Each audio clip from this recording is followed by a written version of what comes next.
Hi, this is Pat McDonald, your host for Vote for Vermont, where our tagline is Listening Beyond the Soundbites.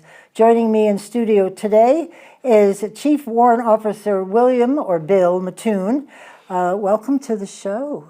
Thank you. We were just trying to figure out how many times you've been with me on the show. This is the fourth time. Is it this? Well, it's a good reason you're here. I just wanted to read you just a little bit of an introduction about what we're going to be talking about during this show, because March 25th is the Medal of Honor Day here in Vermont and all over. All over the nation. All over. So we'll be joining all of our fellow U.S. citizens in celebrating the Medal of Honor. But I wrote this, I didn't write it, I read it about Vermont, and I wanted to read it to you. It says, Vermont, a state with a deep history of military service, commemorates the bravery of its 66 Medal of Honor recipients each year on March 25th. These individuals, either born or enlisted in Vermont, have been recognized for their exceptional valor and selflessness in the face of danger. I loved it, and I just had to share it with you, so thank you. Bill, could you talk a little bit about yourself, about your background, and maybe mostly emphasis on your military experience, which is vast? Well, let's start with, I was born in Barre, Vermont. Yay, there you go. Raised in Chelsea, and graduated from Chelsea High School, grade school, high school. Went on to Champlain College.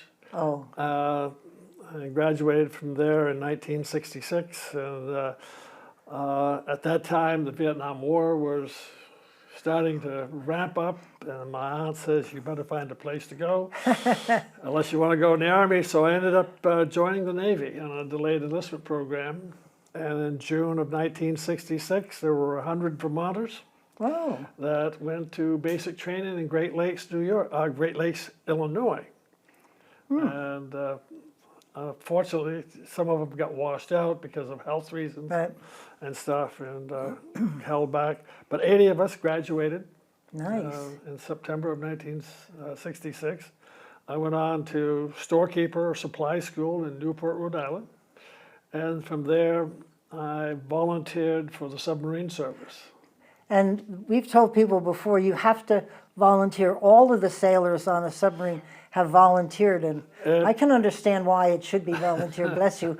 It is a volunteer service. Rarely is anyone ever ordered to go into submarine service. Did 4 Polaris missile patrols, deterrent patrols, between that time and when I got out in 1970. Came back to Vermont and worked for Rock of Ages for a year. Oh, great. And the accounting office, and decided to go back in the service, and ended up in the Coast Guard. Huh. And so after 30 years total service, I retired in 1997. Where were you stationed in the Coast Guard? I didn't know that. Oh gosh, I was stationed in Southwest Harbor, Maine.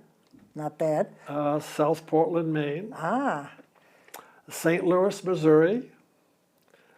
Yeah, the rivers. Oh, the rivers. All I was the say, rivers out I don't there. remember any giant masses of water out there. Yeah, the Coast Guard is responsible for all the aids to navigation on all the rivers, the Mississippi, the Missouri, the Ohio, and because of all the barge traffic out there. Tremendous amount of barge traffic. I see, yeah. From there, I made Warrant in 1997.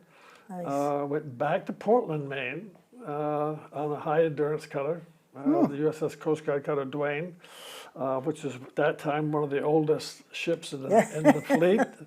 And then through there, I went to boot camp again down in Cape May, New Jersey, as the certifying officer or paymaster, where I handle all the pay accounts. That's important stuff. Pay accounts for all the training center and lieutenant commands in that area.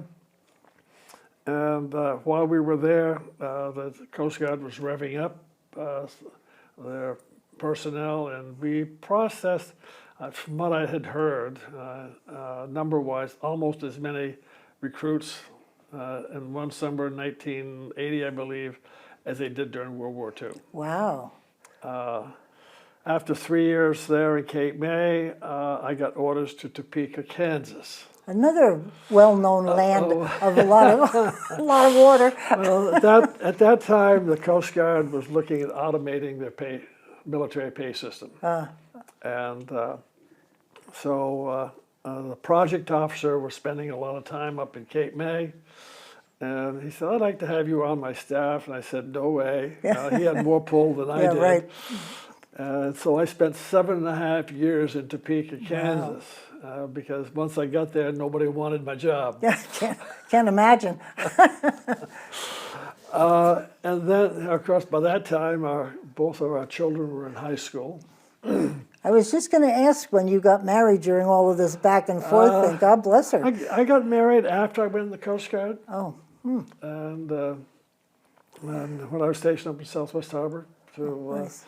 a lovely lady from Missouri, Oh, there you go. and who found her way into Vermont through the Peace Corps because she did a training in Vermont. Oh, nice. And fell in love with Vermont and came back That to Vermont worked out, to didn't teach. it? And, Yeah. So that's how I met her. And so anyways, after Topeka, Kansas, I went to a ship out of Boston, Mass.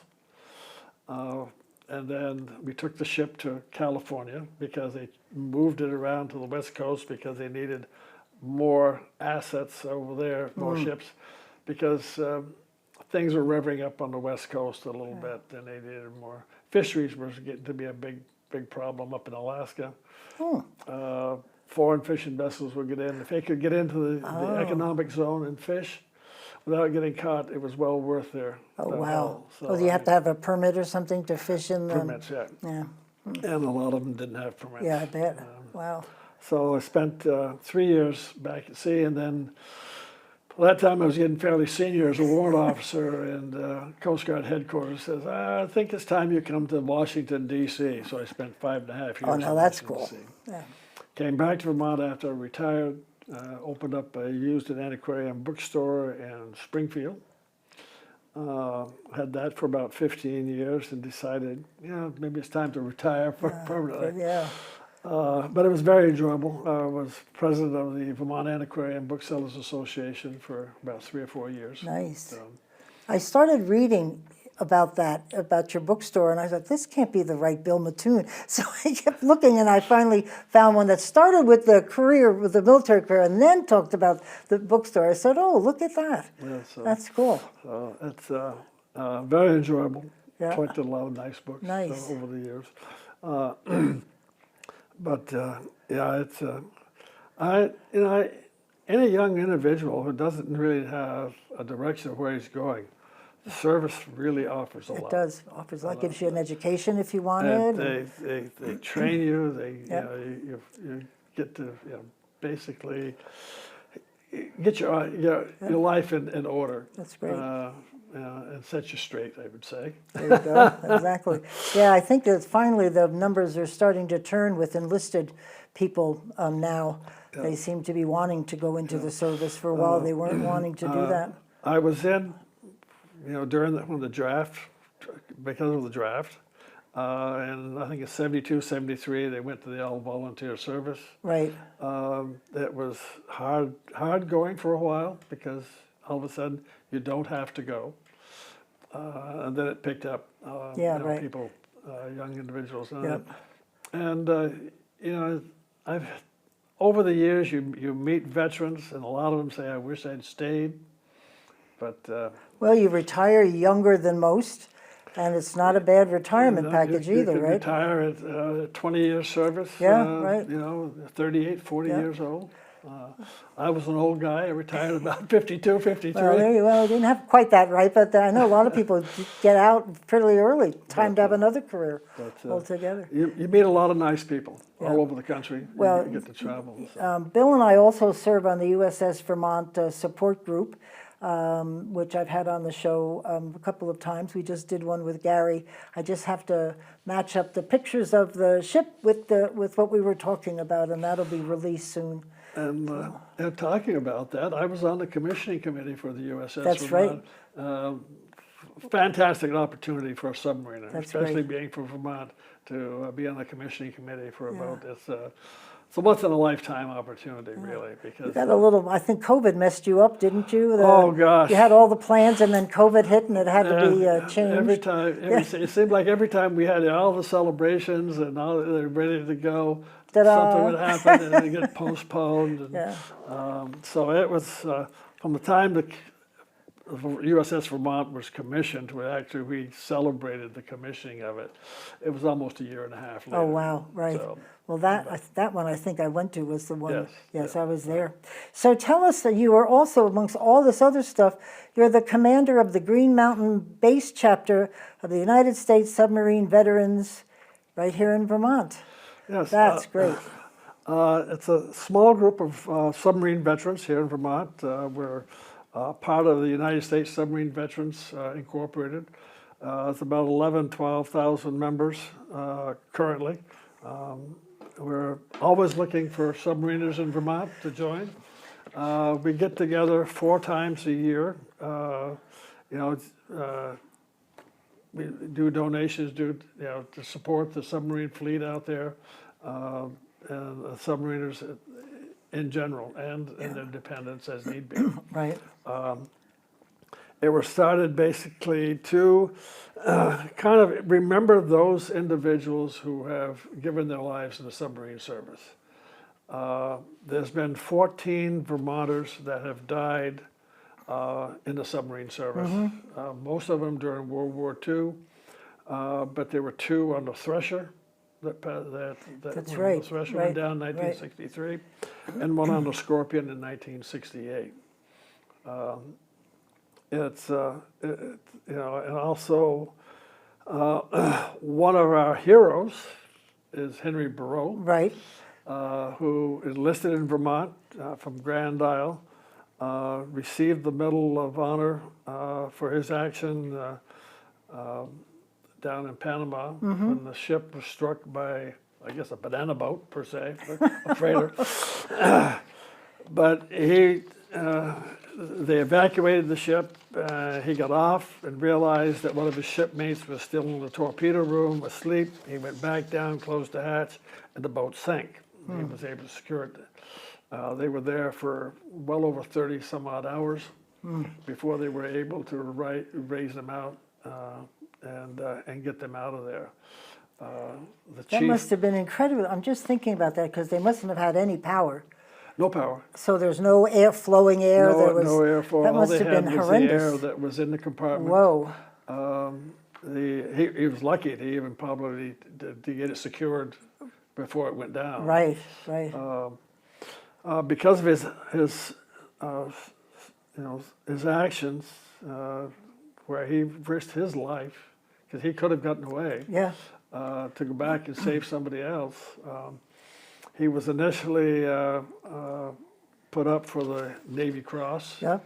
And as it was going up through review, they decided that it was much more worth that and raise it to the Medal of Honor for his valor. And it was presented to him by no one other than Calvin Coolidge. We know that name. A big tie-in for Vermont Right. to have the only enlisted submariner. We celebrated this last year. And it was a big event at the State House, huge cake with the emblem on it, and that was wonderful. But there was a discussion about why Grand Isle, because he wasn't from, I'm trying to remember the story. He was from somewhere else, but they said Grand Isle because... He had relatives there. But he did something. He was either brought into the service when he was there, or something happened that tied him into he Grand Isle. enlisted from Grand Isle. Oh, okay, that was it. He enlisted from Grand Isle. Right. That's how Vermont got credit Right, for the Medal of Honor. right. But he was originally from Connecticut. Had actually been in I think a British service before that. How cool. During World War I, and then came back and ended up, I guess, in Grand Isle with relatives up there, and decided to go back in the service. So for anybody who received the medal, it's where you were enlisted it's where they had enlisted. rather than born or Right, raised or whatever. Okay. And we were very fortunate. This guy was great. Ryan Walker wrote a book about Henry. And he came to the ceremony because I think it was his 100th anniversary, 100th yeah, anniversary which was of his great. awarding. And he wrote a book about Henry, and he was so fascinating to talk to. I stole him for a little bit up at the cafeteria in the State House, and we were talking quite a bit, and just so knowledgeable. I've always meant to get the book, and I didn't. Now I'm reminding myself because it must have been a great book because he was very articulate. He knew everything. He ran into, well, I didn't run into Henry, but he ran into the information about him when he was going to submarine school. Oh, And he was fascinated by it. yeah, well, And after he got out, he started doing more research about it. In fact, the American Submariner, I have a book here, this is a quarterly magazine that we get. nice. The book is listed in here. Oh, is it? Oh, I am going to write this down. I've got to get it for myself because I'm just curious, especially since we met the author. But yeah, he's. I ended up getting in touch with him, or he got in touch with me because I was commander of a group here in Vermont, and he said that he had contacted Michael Morgan, from Franklin, about the possibility of doing something because of the Nice. 100th Right. anniversary. And so between Ryan Walker, Michael Morgan, myself, and some others, we were able to get a resolution Right. read at the legislature in commemorating his 100th anniversary. That's great. And that's where the cake came in. That's great. Bill just mentioned Representative Mike Morgan. At this event, Mike gave a speech, a presentation about the submariner that we were recognizing. He did a great job, and he is the retired colonel from the Vermont Air National Guard and has another string of titles, and he has got quite the background in the military. He spent 38 years of active duty, so we're very proud of him, as we are of Bill. We thank you for your service, for sure. Let's talk specifically now about the significance of March 25th, because that is a big day. Well, maybe before we get to that, Oh, we'll sure. talk about the Medal of Honor. Oh, that's what I meant, well, but that's okay, the Medal of Honor, The, which is March 25th, right? March Yeah. March 25th, the significance of that was that's when the first Medal of Honor was presented to a Civil War individual who was on a raid to steal a train, I guess, and blow up some stuff, and bridges and stuff. They got captured, but it was a couple of years after he was out when it was finally awarded. But March 25th Great. was the date that the first Medal of Honor was presented. And so, I believe George Bush the first signed the law or the proclamation that designated March 25th as Medal of Honor Day. Right. Now, it was originally, well, at some time in its history, it was called the Congressional Medal of Honor, and we were talking about that the other day. It was approved by flipped at some Congress. point. Right. It was one of those things during the Civil War. Yeah, The actions that some of these individuals was doing was, above and beyond. yep, And it was recommended that that they ought to be awarded a medal or a recognition for their valor. The Army didn't take it up, but the Navy did, and Congress approved it. I believe it was around early December that it was proposed, and Lincoln signed the bill approving it in around the 23rd or 22nd of December. oh, wow, great. And so the first individual, as said, was on 25 March. Nice. There were a lot of Vermonters. you can actually go to the Vermont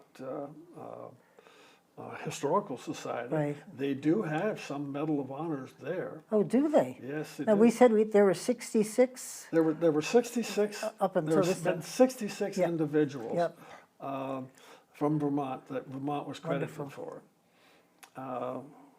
Some of them, most of them during the Civil War, some during World War II. Tell them, I have to interrupt you, tell them about the youngest, our little 11-year-old. That is the greatest story ever. Could you tell them, please? Well, the youngest individual to ever receive the Medal of Honor was Willie Johnson from Salem, Vermont, which is now part of Derby because the town went defunct. He was 11 years old in the action, 11 years great. old. He was presented the medal at 13 years old. To this day, he is still the youngest individual to ever receive the Medal of Honor. Probably will Yeah, I would think capture that will last forever, I think. last forever. Vermont really has a unique, having the youngest individual, the first submariner and only enlisted submariner, Henry Burrow, Right. was credited to Vermont.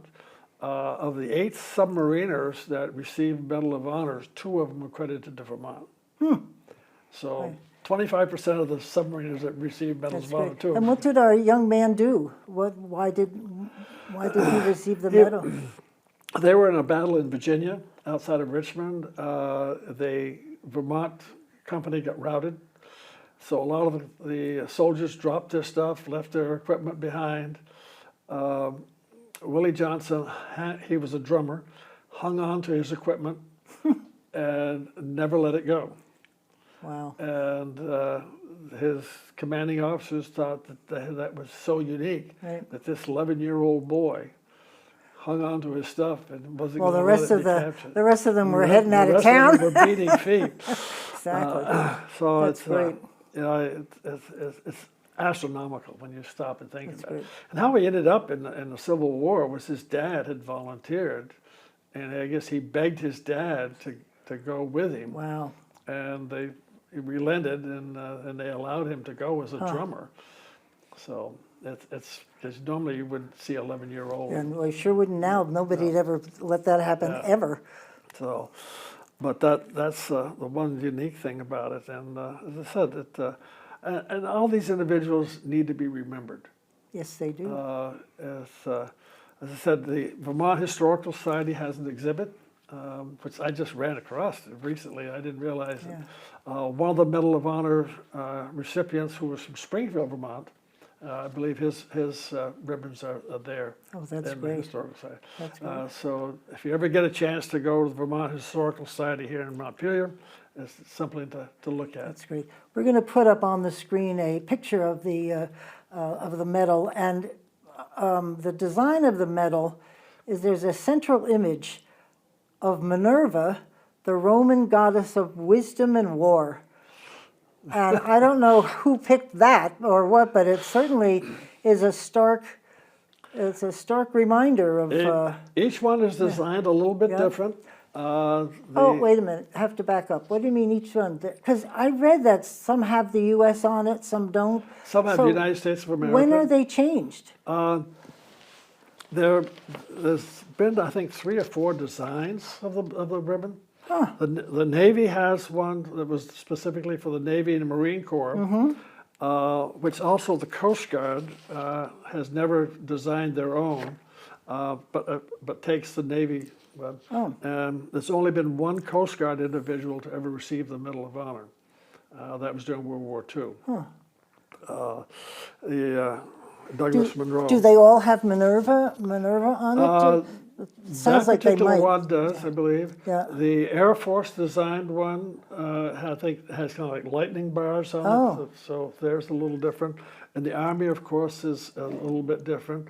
There was one during, I think, around World War I. It was called the Tiffany Cross. It was in a form of a cross, but that apparently was abandoned after a while because it didn't really take and fit into where they wanted it to. Initially, there were different ribbons on it, but the design finally ended up with the stars, 13 stars, Right. the little medal as well as a ribbon. The unique thing about the Medal of Honor, early it was presented a lot of times by the Secretary of the Service, but now the President of the United States, Right. Commander-in-Chief, presents every Medal of Honor. That's great. That must be quite the event. You see it on TV, but you don't really get a sense unless you're there, and how powerful that is. It really is. And I think if you watch the ceremony, you see those individuals that receive it pretty sober. Yeah, You know, and a lot of them don't like to take and boast about it. Right. It probably brings back a lot of memories because it really, you know. well, for what they did, it must have what been they pretty horrific. But a lot of people may not realize that after, I think, World War I, or just before that time frame, there was a major review of the Medal of Honor and how they were awarded, and I believe almost 1,000 of them were taken away. Really? Every day. One of Because them, they didn't quite meet the standards? they felt that it didn't meet the standards of, That's a toughie to it is. give and take away. That's and not good. and the only woman to ever receive the Medal of Honor, the only one, was a doctor who was a contract doctor during the Civil War. She had volunteered to be a spy. They wouldn't let her, but she was a doctor. But they hired her as a contract doctor for battle medicine. And after the Civil War, Andrew Johnson had her presented with the Medal of Honor. And when it was during the review process, they felt because she was not in the military, she was a contract Yeah, I doctor, was just wondering about that. she did not deserve it, even though there were some others that were contract doctors that got it. Oh, little catch there. Nice. So, anyways, during President Carter's presidency, it came up for review. It was being reviewed, and it was determined that yes, she deserved the Medal of Honor, and it was reinstated. Wow. So they only have one woman who has ever received the Medal of Honor. And she was not in the military. She And was she a was not in the contractor. military. It's Interesting. because she was a civilian. That's why they said it didn't meet the criteria. Wow. Well, and of course, I'm sure for our viewers, this is available to all the services.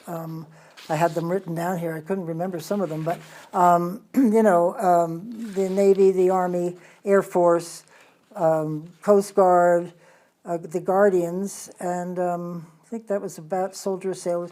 That was about it. But it's anybody who reaches this level of just staggering proportions. I read some of the stories about some of the people that received the medal.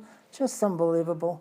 The story, yeah. I mean, you put yourself in their place, and I don't think I would react as they did, I don't think. And some of them knowing full well Yeah, that they're not going to make it. right. They put themselves in Yeah. to save their fellow soldiers or Yeah. sailors or what may be. So as I say, the uniqueness of it certainly is something to be remembered. How did Henry and the other sailor get rescued? I mean, did they realize they were down there? Were they able to tap and do all kinds of? They knew that they were there. Oh. And they were banging on the hull Right. to let them know that they were still there. Yeah, and alive. It took them, as I said, 30 some odd hours to get equipment in to where Oh, they could get get it cables up, right. underneath the ship. Because they're probably laying at the bottom of the ocean at that It was point. in fairly shallow water. Oh, it was. Yeah. So they were able to raise it up enough Yep. to where they could open up the hatch and get Oh, them great. out. Unfortunately, Henry passed away just before World War II. Oh. In December of 1941. Oh. He kind of shied away from people knowing that he had That received was the Medal him. of Honor. Yeah. Which a lot of them don't. I think there's like 66 survivors currently alive that Oh, have really? received the Medal of Honor. Well, we went to Gettysburg. I'm just remembering when you were talking about it. We went to Gettysburg for the 150th, was it? And they had all of these Medal of Honor recipients that were alive were there, and they had the president's band was there, and they had the music matching the fireworks right on the battlefield of Gettysburg battlefield. That was, everybody was crying. I was crying. Everybody was crying because it was so moving to have these men that received the medal there, and the music and the fireworks and all. It was just so powerful. You know, for anybody who's interested in finding out more, in fact, I think there's 2 or 3 or more graduates from Norwich University that have received the Medal of Honor. Really? And some of them are recently in Afghanistan. Oh, yeah. Wow. So there was a young man, I think, graduated from St. Michael's College, who I think he'd gone to St. Michael's College, but somehow, because he was from New York, that's where he got credited from. I guess he had enlisted there. But, but usually the states are the ones, you know, that they enlist in is where it's credited. So, That's great. unfortunately, both the Medal of Honor, the submarine Medal of Honor, one was from Massachusetts, the other was from Connecticut, but somehow had enlisted We're still in out Vermont, there. and for their actions and stuff. But Well, we know the USS Montpelier and the USS Vermont, which is the one we're involved with, and they are right now in Pearl Harbor. And hoping that they return at some point reasonably soon, although it's a secret and we'd have to kill you. So we can't know because they want to keep that a secret, but usually they're not gone all that long. there's been 3 submarines that associated with Vermont. Oh, really? The first one was the USS Ethan Allen, Oh, of course. which was Wow, I knew that. a Polaris missile boat. It was the class of boat that I was on. I was on the Thomas A. Edison, so where I received my dolphins and qualifications in submarines. Hard to believe it's been over 50 years. I'm a member Oh, of the don't dwell on that. member of the Holland Club, the old timers, who've been qualified in submarines for over 50 years. It's a distinct honor to even to make it to that point. Then, of course, the USS Montpelier Right. and the USS Vermont. If I may, the Ryan Walker and the Green Mountain submarine vets are hoping that we can convince the Secretary of the Navy to name a submarine in honor of Henry Barrow. Well, wouldn't that be great? There has not been a submarine named for any of the Medal of Honor submariners. And seeing that Henry was the first submariner and the only enlisted one, Wouldn't that be great? we think it's no more than fitting Now, that he you're should working be. on this like as a project, right? You're trying Right, to. it's a project. Of course, there's going to be politics involved. What? Can't but, imagine that. Politics? But I think that once they see the significance of it, Right. because a lot of the submarines, it used to be submarines were only named after fish. With the advent of the Polaris boats, they started naming them after distinguished individuals. And then they have been named for cities, capital cities, a lot of like the Montpelier. Right. And then the states like Vermont. So it's and there's been some individuals. There's been a Jimmy Carter. Cool. There's Hyman Rickover. We know him for sure. Yes. The man of nuclear power. Yeah. But as I said, that's one That's we're great. hoping to push. Just for people's information, if they're looking to find out more about the Medal of Honor, then go to www.cmohs.org. Well, we'll have to put that on the lower third of the video. So for all the military folks out there, it's a Charlie Mike Oscar Hotel Sierra Oscar Romeo Golf. There you go. So, Good job. but, and it's a wealth of information about the Medal of Honor, the recipients. You can find them by, by state. You can find them by, what branch of service they were in, or whatever. So it's really a So lot on the of 25th of March, there'll be a big service ceremony again at the State House. Right. Representative Morgan will read the proclamation Yeah, and he'll- give a little speech. He'll introduce it, and usually the clerk. Oh, well, he- clerk, yeah, right, clerk reads it. Hopefully, anybody that's in the area, military-wise, veterans, come and read it. Come and join in. Right. There'll be some refreshments and stuff up at the cafeteria, and I'm sure a display. 'Cause- Hopefully, we yes, can I get got something. got up. assigned to do that. So. But as I said, it's definitely something to. Aren't you and I responsible for that? Or is it? I had a lot with the Henry, and had the 100th Well, I think it's anniversary you of and Henry me. Bro. I did a display with, So, with Henry. And so, We'll have to do the same again. My cousin from Brooklyn was in the Coast Guard for his whole career. He went in very young and retired. He never regretted a day in the Coast Guard. He loved it, absolutely loved it. When you said Coast Guard, I went, ooh, reminded me of Ronnie. But it's a great service. All of the services have their good points for sure. probably the hardest part's the first 4 years. Oh, you have to get used to the routine and the And I think back when I was a young lad in Newport, Rhode Island, going to school, waiting for school, and there was an old retired warrant officer there. That he was working around. He said, he says, you guys, he said, you ought to stay in. He says, you enlist for 4 years, and before you know it, it's 4 more years. it just keeps adding on and And you adding keep on. adding on before you retire. Yeah, right, there you go. I always thought back about his for about 4 more years.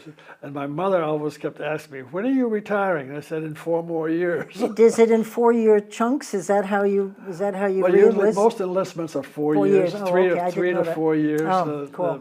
The Navy, the Coast Guard was 4 Excellent. years. That's great. But once I made warrant officer, you served at the pleasure of the president. So Oh, I see. So he could say yay he or nay. could say yay or nay anytime. Wow. So, Bill, tell us about the USS Flyer, because I thought that was really interesting. The USS Flyer was one of the submarines lost in World War II. There were 52 submarines that were lost in World War II. The United States Submarine Veterans Incorporated felt that they all should be remembered and designated one of the lost boats to each state. California and New York, because of their population Yeah. and stuff, got 2. Right.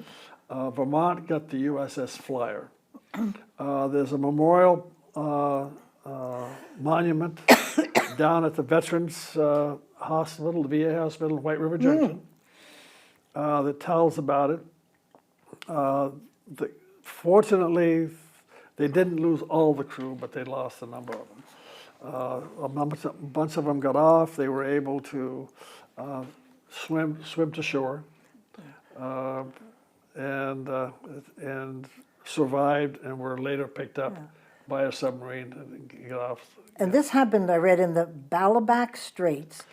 And I looked that up. I learned there is a part of this country or globe that I don't know much about. It's in the Philippines. Right. And there are so many Little islands. Oh my word! I was looking at it, and I'm not quite sure where the Balabac Straits are, but it's all in the Philippine areas, and there's so many nooks and crannies there. It was rather interesting. They figured, the survivors figured they hit a mine, Yeah, and they were on the surface at the time. And when they hit the mine, it just it was so massive an explosion that they, from what I understand, they figured that it sank within a minute or two. That's Oh, how so- quick it was. And they said only 8 crew members survived, Yeah. so that wasn't many. How many do they usually have on a submarine? World War II's boats would carry somewhere around 50 or 60, Oh, that's quite a few. and so on the average, that Yeah. was the. I think probably the survivors were on the bridge or close to the bridge. Oh. They were escaping. That's where they could get out. Ooh, So it was very unfortunate. Yeah. yeah. But anybody that's in the White River area by the VA hospital, you can drive up there. It's right near the flagpole. Oh, I'm going to There's go do that. several We other pass that all monuments the there. time when we're headed to visit some friends But, to do that. It's one of those things that you stop and pause a minute Yeah. and take. And your group is in charge of keeping it clean, we try neat, to and make tidy? make sure that all the moss doesn't grow on it. Right. That it stays clean. So just being part of the United States Submarine Veterans. That was a great thing to do, to give each state one of these ships to take care of Yes. and to remember. Remember, and that's one thing that we when we submarine veterans meet, we have what we call tolling of the bell, and for that particular 3 months, we name off all the submarines that were lost during World War II Nice. or during peacetime, including the Scorpion and the Thresher stuff. As far as I know, those are the only 2 boats that we've actually lost during peacetime. The Squalus, I'm sure some people may have heard of that, where it sank and they actually rescued them, most of the crew. Oh, really? Yeah. It was probably one of the biggest rescues. It just sank and it was peacetime? Yeah. Something went awry, I presume, with the structure or something.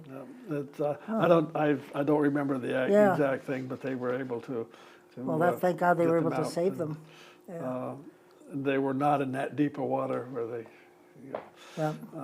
So That's the part that I would never be able to volunteer. In the deepest ocean in this container. Nope. Thank goodness some people like yourself are able to do that. And I told you my dad was a chief warrant officer, and he taught at Groton, I believe, but he taught submarines. And I keep looking for his book because Gary keeps saying it must be a little different than the way the books are today, because we're talking World War II, and now the submarine that we're part of is a nuclear submarine, so must be a little different than what my dad taught back in the day. Looking back, probably submarine qualification was probably one of the the highlight once you get it. Yeah. But it's rigorous. I can't imagine. It can be brutal because you need to know all the systems throughout the submarine, every compartment. And you have to be able to do it. I mean, if something happens to your bunkmate or something, you've got to be able to fill in, right? It's really a big course in damage control. Yeah. Being able to know, what to shut off, what to turn on, secure stuff, the compartment.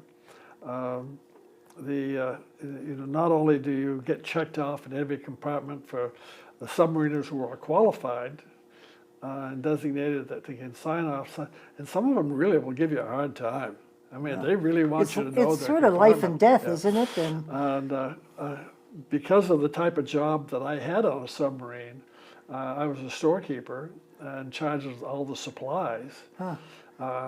We had about 40,000 different line items and 1 to 1,000 in depth, and they were stored all over the submarine. And so I was in every compartment, all over the place, getting supplies, for the repairs. And you'd have to think ahead when to order, because you just don't call up and somebody comes to. You've got to actually be somewhere that you can pick up supplies. When you get off a patrol or when you're done, you have all the stuff that you've used, you're reordering. Right.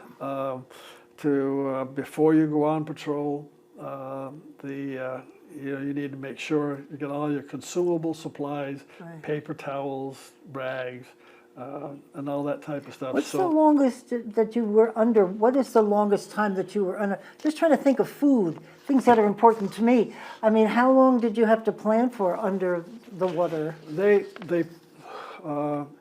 depending on the type of craft, most of them are planned at least 90 to 120 days. Oh, So load out. So when they get ready to load, what they call loading stores, yeah. it's an all hands evolution. Usually the officers and the chiefs are the only ones that don't get involved with it. Right. So they're loading stuff all day long, from early in the morning until the wee hours at night, to get that pack. And they have to store all that stuff Yeah. and plan their menus so that they get to it as the menus come, as each menu, they did what they call a cycle menu, and every 5 weeks the menu would change. Yeah. And so you got to store all that stuff. Fresh vegetables you might have for a week or two, Yeah. and then that's it. And that's it's all it for canned sure, right? vegetables. Right. The cow was instant milk. You mixed up powdered milk.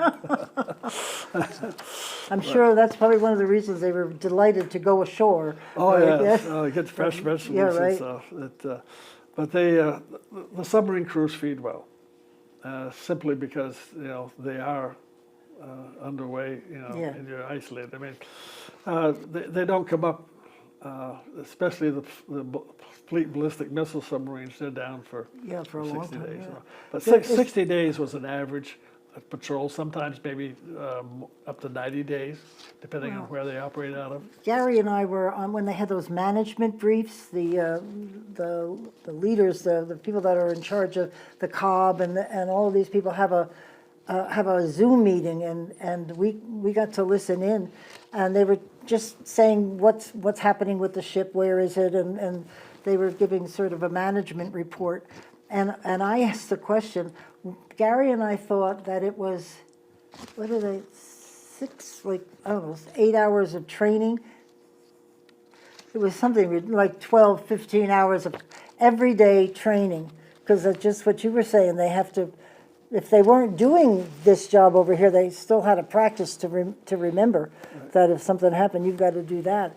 And that's what they did, because you think, what are they going to do under the sea all that time? They work. You had drills. Yes, right, Drills, exactly. But he said it was all day. It wasn't like just a couple hours. Yeah. It was from morning till night. Yeah, could be And, all day.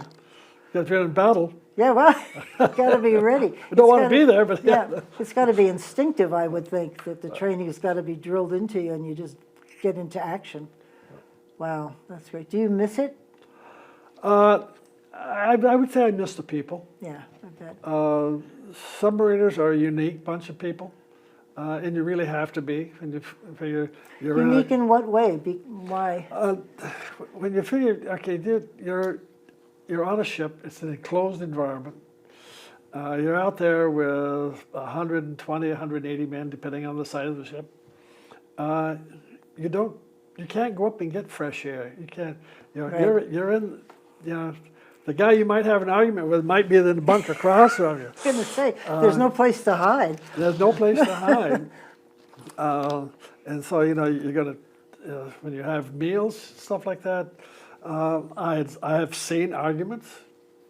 They'd have their arguments, and they'd go their different ways. They would talk to each other maybe for 2 or 3 weeks, and then What are you things gonna are fine. And they get back together. They Yeah. resolve it. They give those individuals psychological tests because they want to see where they're at. Right, well. While they're serving, while they're on the ship, they Before give they you, even make start. sure that they're. They give you tests before when you're in submarine school, just to see Yeah. how you answer questions, so whether or not the way you answer them is there something we want to talk to this individual Alert. about. Because sitting here in a studio is one thing, but you go aboard a submarine and you close that hatch.